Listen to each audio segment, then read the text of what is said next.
Welcome to Devotions from Israel, a 5-minute word of encouragement. Today's devotion comes from Zechariah chapter 14.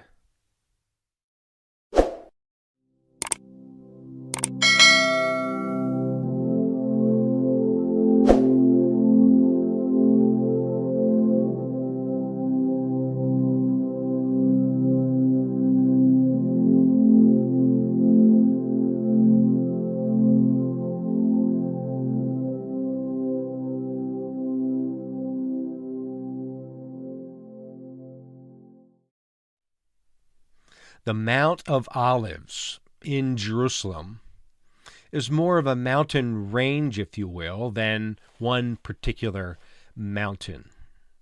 Today, 3 primary towers stand on this range called the Olivet. You can see them from the desert in the east.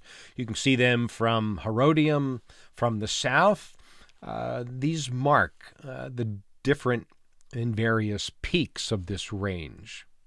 The Mount of Olives is positioned or located to the east of the Temple Mount today.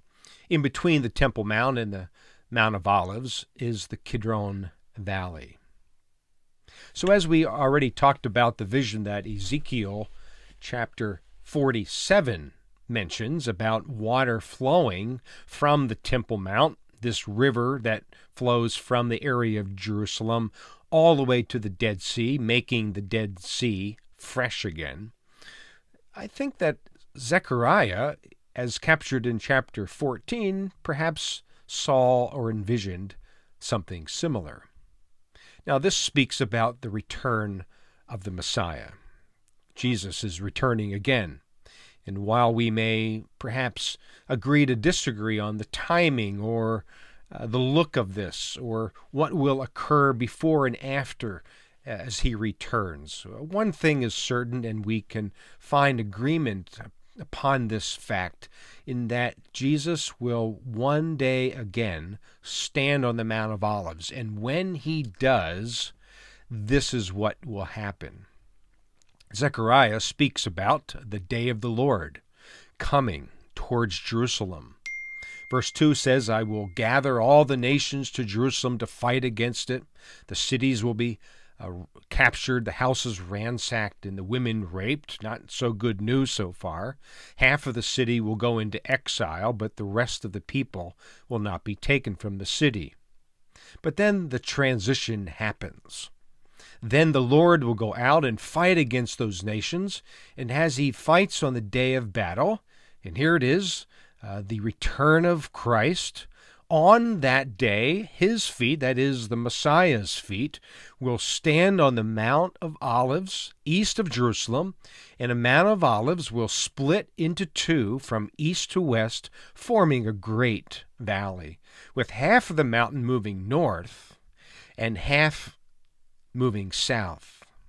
And you will flee by my mountain valley, for it will extend to Azel.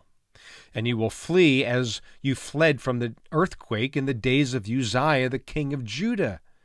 But then the Lord my God will come, and all the holy ones with him. And on that day there will be neither sunlight or cold, frosty darkness.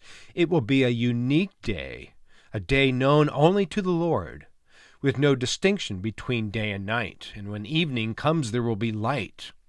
Now, even better than this, on that day when Christ returns, living water will flow out from Jerusalem, half of it east to the Dead Sea, and half of it west to the Mediterranean Sea in summer and in winter. And then the ultimate climax here, the ultimate conclusion, the glory of God's sovereignty on full display. Verse 9 says, and the Lord will be king over the whole earth, and on that day there will be one Lord, and his name the only name.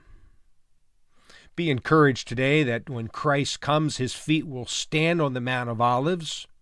When this will take place, I'm certainly content to leave this into God's capable hands. But when he does return and stand on the Mount of Olives, already the mountain will split into two, and once again, just like Ezekiel envisioned, water will flow eastward towards the Dead Sea.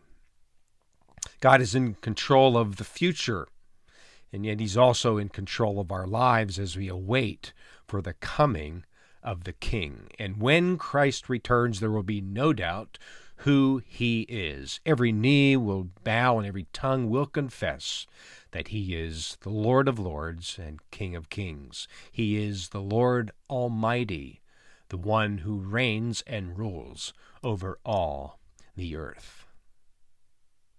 So until next time, be encouraged with these words, and shalom.